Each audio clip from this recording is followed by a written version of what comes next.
Welcome to the High Value Sales Show of Eversprint.com.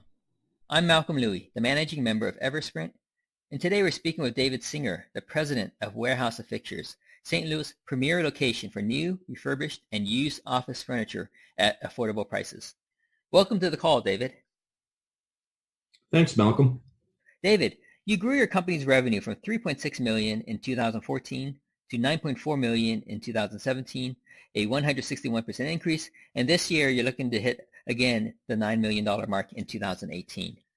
But before I ask you about how you grew your company so fast, can you perhaps share what your company does beyond my description and also describe how your company differs from the competition? So our focus is new, used, and refurbished office furniture, and that focus differentiates us from our competition, especially because the level of service that we offer with the product. So I've always viewed my company as a service company, even though we're very product heavy. We provide a level of expertise and design and layout help that you won't get from other companies. And also, typically when people think about used or refurbished furniture, they think less than. They think, okay, we're going to get this, and then it's our problem. If anything is not right with the furniture that we deliver, we make it right. And if there are problems, we work through them with the client. So that's really the point of differentiation between us and our competitors. Either they're afraid to offer used furniture, or they don't offer the same level of service and expertise that we offer our clients. Fantastic. Over the past few years, you grew your company really fast. What were the three biggest drivers of your sales growth? I would say the three biggest drivers of our sales growth have been people, people, and people. Okay. And are there three categories of people who helped you do this? Yeah, I would say so. I think that I've had a vision for the company since I started it to be the best in industry. And to be the best in industry, we needed to have the best salespeople. We needed to have the best service people, and we needed to have the best clients. And that's really the three groupings of people that I would say allowed us to grow that quickly. Okay. Really, it all starts with sales. So attracting the best salespeople and making sure that they are really happy with us, then making sure that we have the fulfillment side behind them to make sure that they're providing excellent service to our clients, and then going after clients that understand who we are as a company and appreciate who we are as a company. That really makes the difference, because if we just accepted any client that walked in the door and let them treat our people like garbage, then we'd lose the good people. Right. So just to recap, the three categories of people that really drove the sales ultimately of your business, because they all work together, would be one, having the best salespeople for your company that fit into your vision. Again, having people who on the fulfillment side and the customer service side who are in line with your vision. And lastly, clients as well who appreciate your company and what you're hoping to accomplish working together with them. Sound right? That is exactly it. And I think one of the big differentiators when I look at successful companies and companies that aren't as successful is I really view my salespeople as my customers. So when I see companies that are just kind of not really doing well, you have owners that don't want their salespeople to earn more than them. You have owners that are always messing with commission plans. You have owners that are trying to get their salespeople to fill out stupid reports that aren't really what they should be doing, or get their salespeople to do all the back end work. And you're never going to attract and retain the best talent that way. So we've been very intentional about making sure that our salespeople get to do what they do best, which is sell and take care of their clients. What sort of systems do you have in place to help your clients, help your salespeople sell and take care of clients? Are you talking about IT systems or just how we do it? How you do it, the processes you have in place, the marketing that you might have in place to help generate leads and prospects for them to follow up with. Whatever you do, whatever processes you have in place, not necessarily IT process, not necessarily IT systems, but just the processes to help your salespeople sell more. So our industry in general is kind of an older industry. You'll see a lot of owners it's not a sexy industry. You know, people don't get out of college and say, I want to go into office furniture. And they sure as heck don't get out of college and say, I want to go into used office furniture. So the people that we're competing against generally have kind of an older mindset. They're in their 50s, they're in their 60s, maybe they're in their early to mid 40s, which isn't older. I'm just saying that they tend to have a mindset that's a little bit different than mine, which in 2008, we realized that we were never going to be competitive with the larger firms if we were doing yellow page ads and, cold calling. It just wasn't going to work. So we took all of the money that we were putting into the yellow page ads and put it into a fantastic website and started putting our inventory up there and investing in SEO and pay-per-click. So that brought in a lot of leads, and we continued to do that and continued to improve our web presence and are continuing to do so. We also hired a marketing person that helps us with that and helps us with online advertisements, remarketing, geofencing, all kinds of things that more traditional office furniture businesses aren't looking to do. And it allowed us to focus our marketing dollars a lot better towards people that were actually looking for what we were doing. So we get those leads and them to our salespeople. And it's our salespeople's responsibility to go and qualify or disqualify leads. Okay, are these people looking for what we provide? Can they afford what we provide? Are they going to be a good client for us? Are they going to appreciate our services? And once they've done that and done a needs analysis, what they do is they take that and they give it to someone in our design department.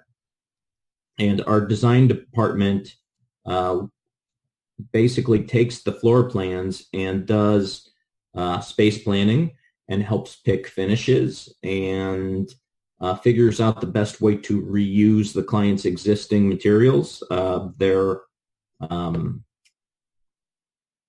furniture, whatever assets they have, and then proposes solutions. And those people are working directly with the clients so that the salesperson can go on to the next opportunity while staying involved in the strategy of the sale.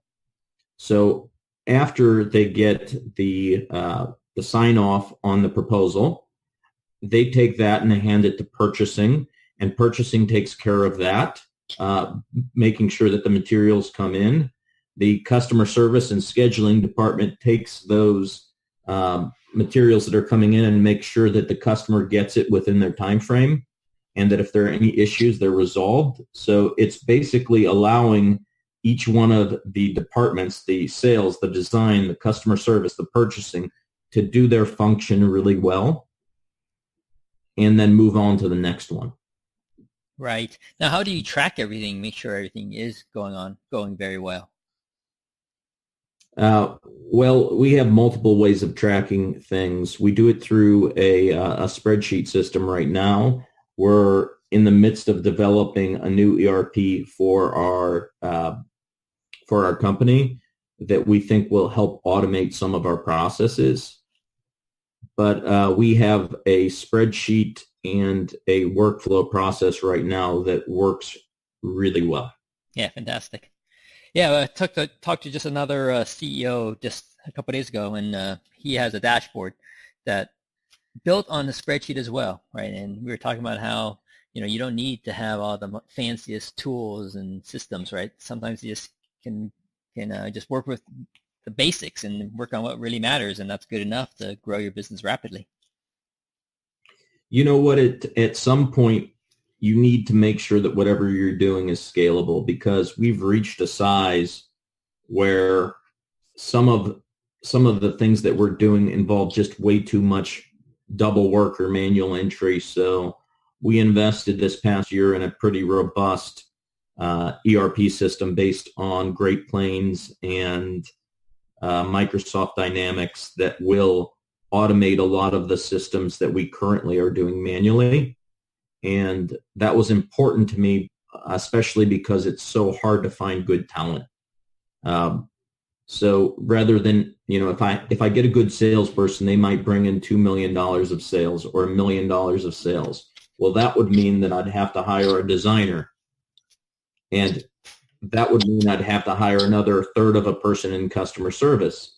So there's this it was a linear growth, that the more revenue that came in, the more people we need to hire in each one of these departments. And that's really difficult. So it's been one of my quests over the past couple of years to find ways to automate those systems and make sure that what our people are doing are actually things that add value to the client and are not just worthless backroom processes that are adding to cost, but not necessarily adding to what the customer is getting. Right.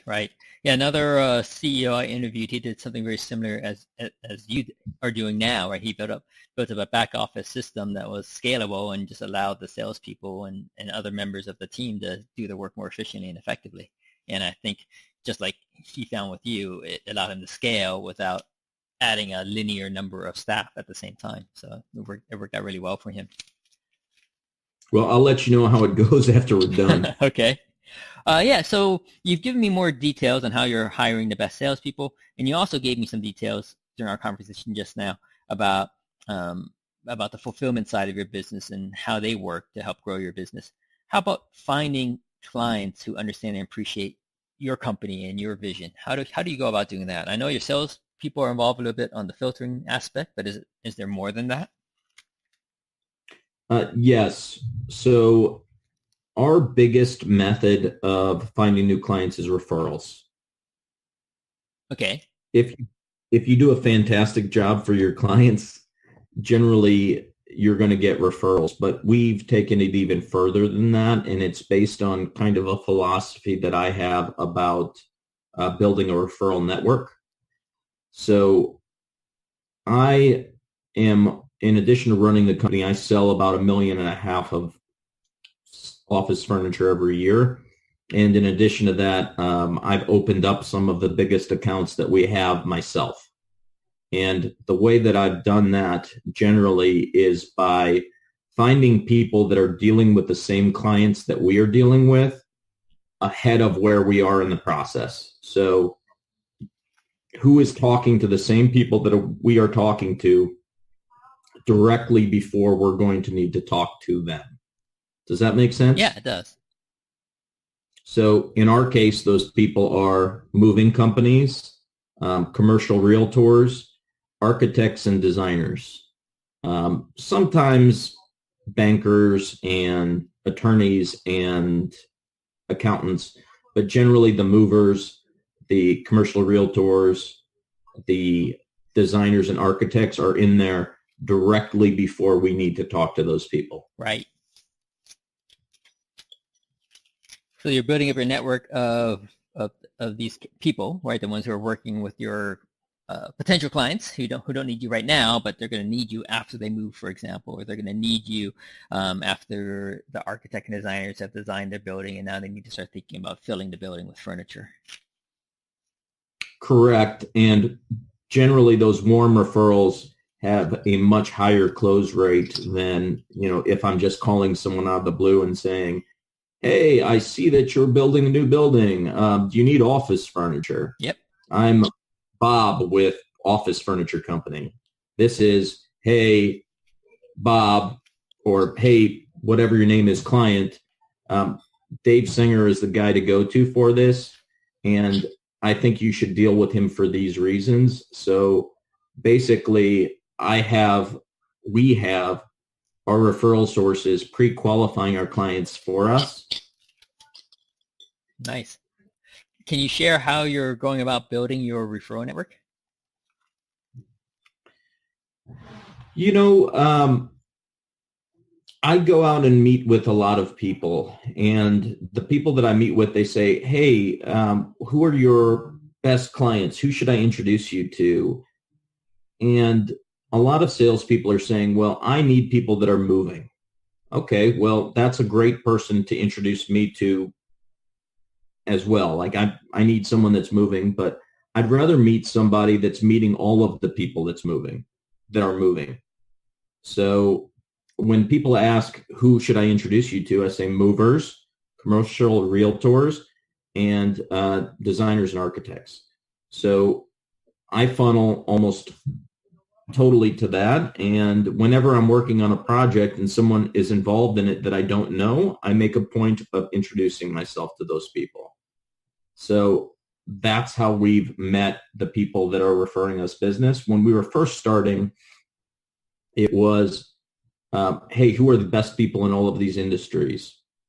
And then it was, hey, who are the best people in these industries that are dealing with the clients that we know are our best referrals? Because not all clients get what we do or want what we do. So we need people that really are looking for value. And if you're going to the highest end design firm and saying, hey, we sell new, used, and refurbished office furniture, they're going to shake your hand and say, oh, great to meet you, but you'll never get any referrals from them because they're not dealing with the people that you need to deal with. They're dealing with very high-end people that want to spend a lot of money. Right. So we're looking for people in those industries that are dealing with clients that really understand value. Right. Okay. Now, how are you finding the people in your referral network? Is it, are you proactively reaching out to all the commercial realtors in St. Louis? Yes, we are. But generally, when we do that, we do it through introductions and not through just cold calls. Also, there are industry associations. So commercial realtors have the CCIM and the SIOR, which are two industry associations. There's also the Building Owners and Managers Association. So if you get active in those things, you're going to meet realtors versus going out and just cold calling them and saying, hey, I'm Bob with Office Furniture Company. It's a lot easier to meet people through getting active in an association and actually doing work so that they can see who you are and what you do. Another way that I've been really successful in building my network is I'm very charitably active. So if you're on a charitable board with someone or on another association with someone, you don't go and ask them for business, but they see who you are. They see what kind of person you are, what kind of work you do, and what you're interested in. And you're much more likely to get business out of those people than if you were in a straight networking group. Right. Yeah, you do have a common interest as well. Yeah, you know, I was at my kid's soccer match and I saw someone wearing a logo for a company we'd done business with in the past. And I said, oh, that's so funny. We used to do business with those guys, but everyone in the department that we were dealing with ended up leaving for one reason or another. And she said, you know what? My boss was just asking me if I knew anyone that did what you do because we had let everyone go in that department and we need someone to work with. So, you know, just being out there and being aware, you get a lot of opportunities, and that company is probably going to do $100,000 worth of business with us in the coming year. Nice. Now, before you talked about your ERP system and getting Microsoft Dynamics platform involved as part of the picture to create systems and processes that are scalable. But what you outlined to me doesn't sound that scalable, right? Because it's a function of your time, your hours awake, right, doing all these things. So how does that factor into your mind, the scalability of building your referral network in this manner? Okay, so the referral networking play is a long play. It's not a short-term play. the internet work that we're doing, the advertising we're doing via geofencing around places that we know that we really want to build our business, those are more scalable. Expanding geographically by buying a company that had a Kansas City location was more scalable. But, before you can scale, you need to have systems and processes that will work at larger scales. So we are building up our sales and hiring. I have 15 salespeople that are out there doing similar work to what I'm doing. And as much as we try to build referral networks, we're also looking at companies that we know are good fits for us. So companies that have multiple locations with complicated furniture needs that we know we do this better than anyone else, and then calling on them or trying to figure out how we can get referred in. Right. Okay. So you got a couple legs working, couple levers going on here. You have your referral network, you have your salespeople proactively reaching out, finding business, and you have your internet marketing as well. Yes, and that gives us different types of sales, which are really useful, because $1 million sale is great, but when you're only working on $1 million sales, your revenue goes up and then it goes down. What we've done is we have kind of a retail sales network where people will come in and buy, $2,800, $100, $200 of stuff.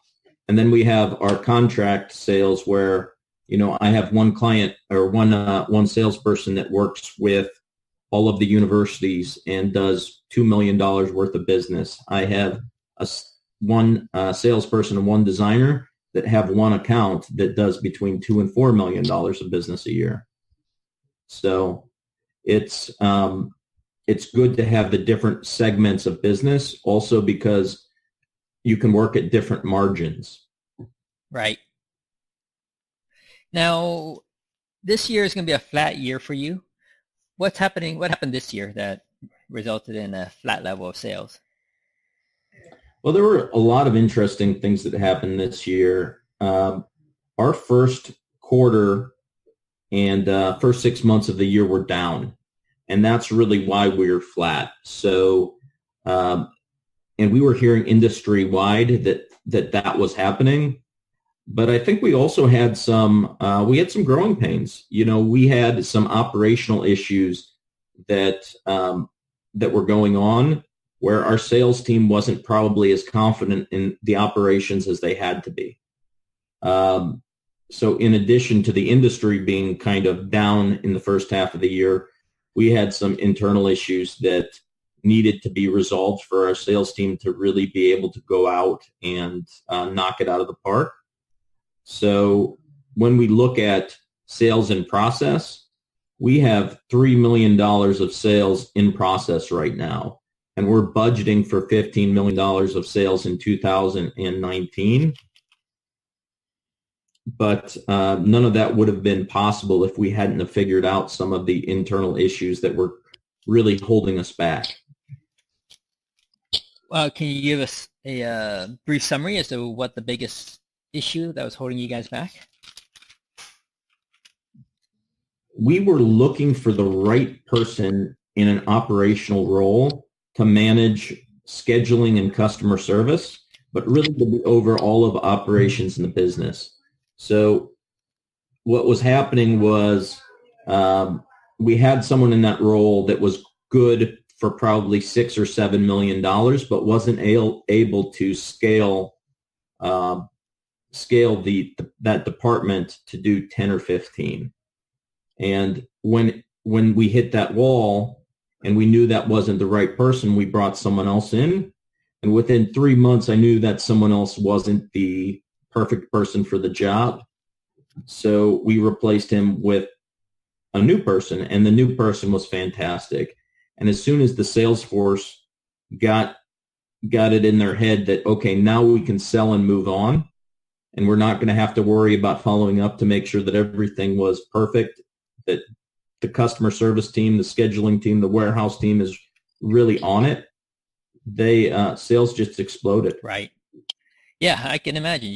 You don't want to sell something to a client and not have it be delivered because it's going to spoil the relationship and they're not going to do business with you, right? You'd rather kind of defer and slow it down, if anything. Yeah, the sales teams, when I talk about the sales team being my customers, if they're not confident in what in our ability to fulfill, they're not going to be selling at capacity. Yeah, totally understandable.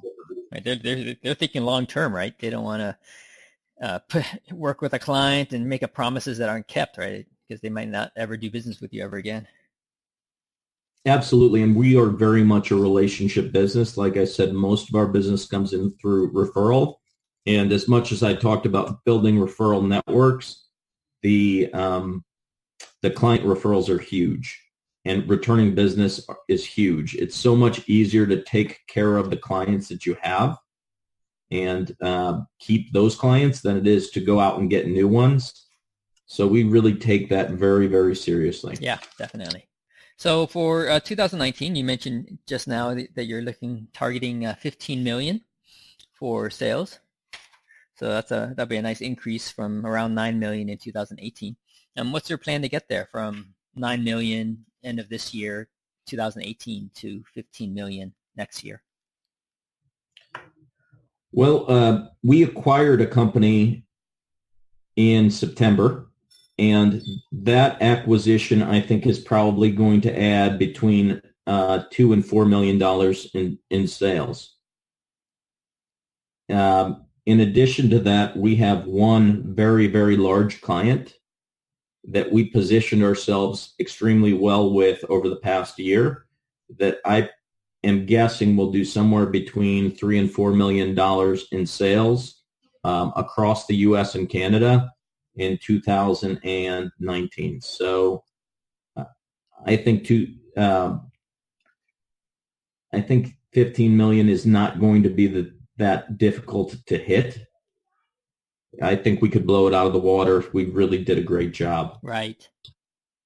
So what do you think would be your biggest challenge to hitting the 15 million mark? I know you have the acquisition of the company that you're looking to add 2 to 4 million, and then you have potentially one large client to do another 3 million to 4 million.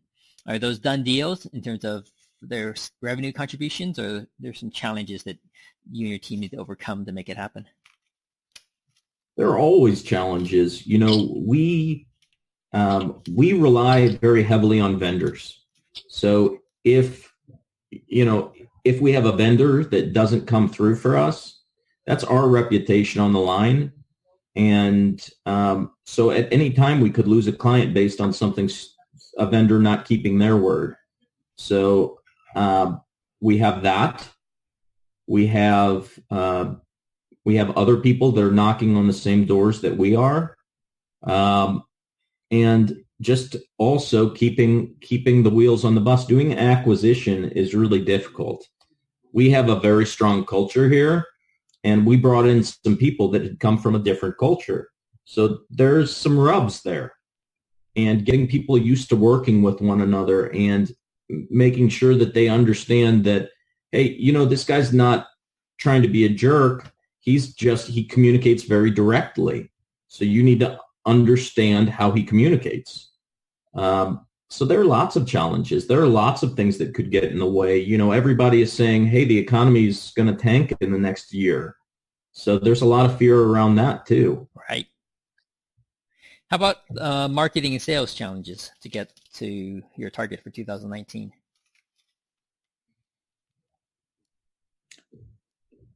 Marketing and sales challenges, that's an interesting question. I don't really,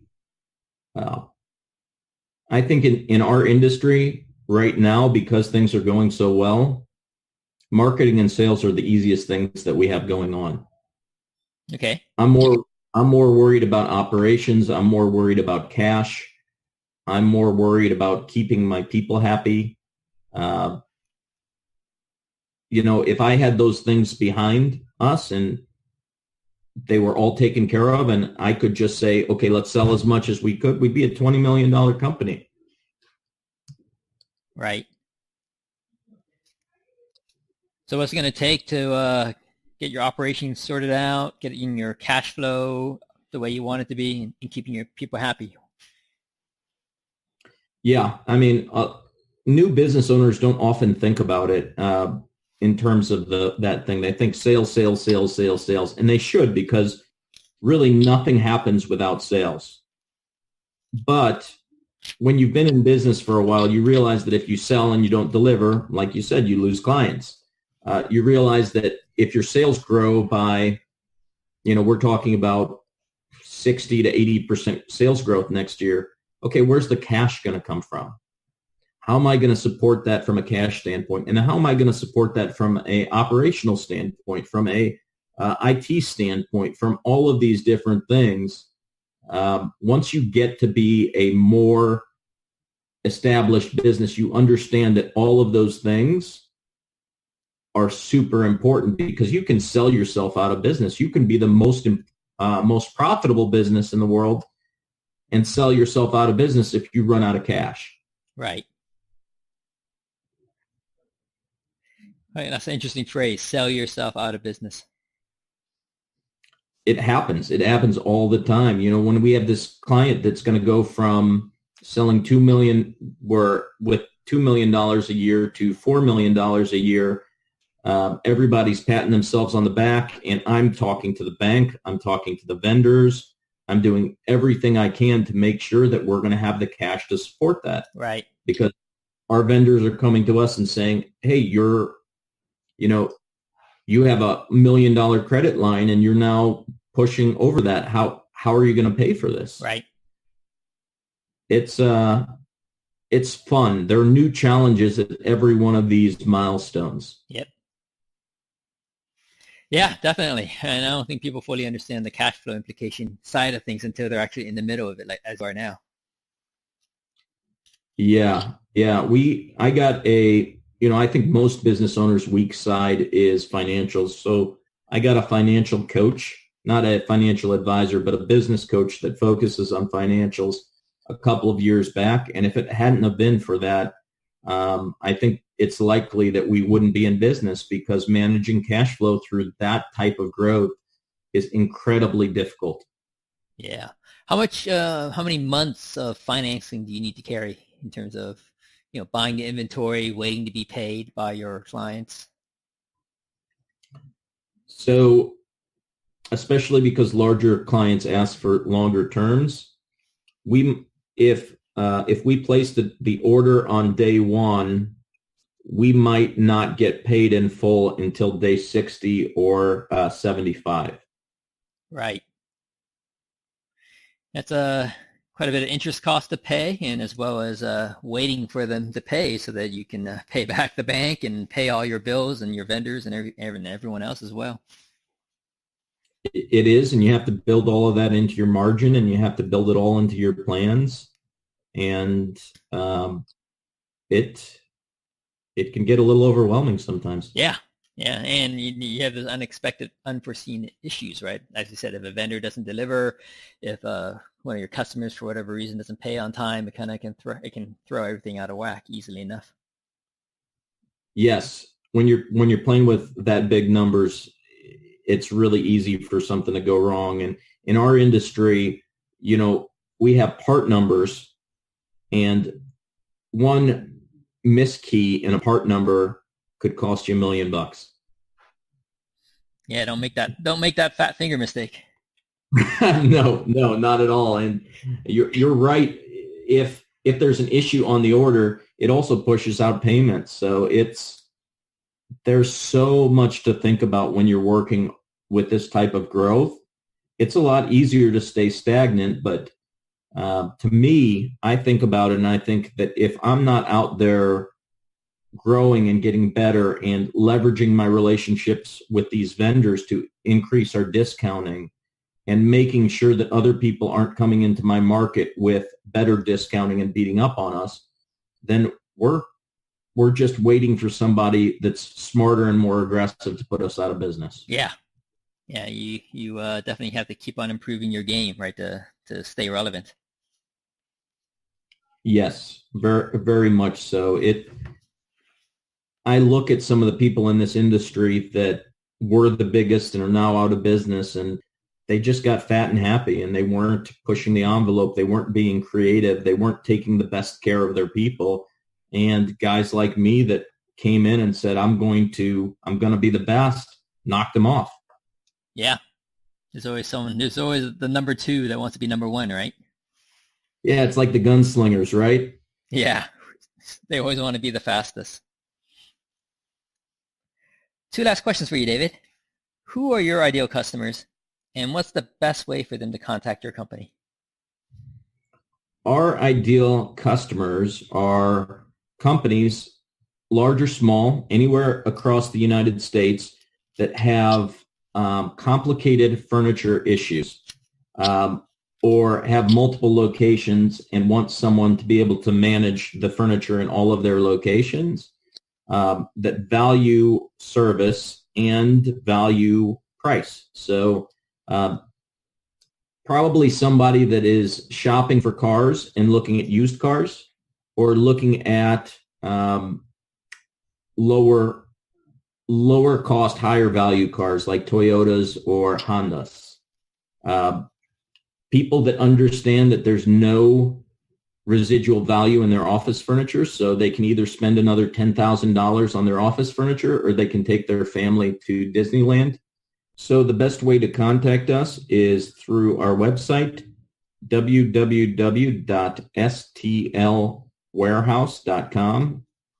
That's www.stl, as in St. Louis, warehouse, warehouse.com, or via our phone number, 314-534-5900. Thanks a lot, David, for joining us today and sharing how you accelerated your company's high-value sales. Thanks, Malcolm.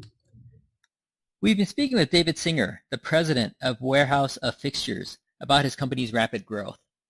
For interviews with other fast-growing, high-value sales companies, or to learn how we can accelerate your firm's high-value sales through automation, visit Eversprint.com.